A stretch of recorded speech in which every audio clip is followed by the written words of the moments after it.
Well, I think the preparation is all ready. So you know what?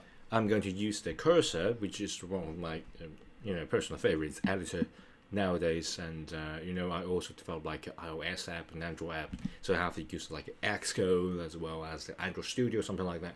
But you know what? If I write other projects, like write games and write web apps and just some helper tools like extensions, you know what? This is my personal favorite, especially for the like web related content.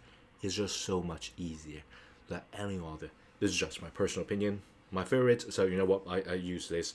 But you know what, if you like using Visual Studio Code, whatever, it doesn't really matter. Okay, you can still use it, and it's just the same. I tend to just use auto completion at the very beginning stage, since you guys are just learning. Okay, at the very beginning, I don't want to overwhelm you with like auto agent modes, like do everything and I don't know what you're talking about. You need to get your fundamental correct. So I already make all these icons here. Okay, so 16, 32, 48, and 128, and I already make a file folder.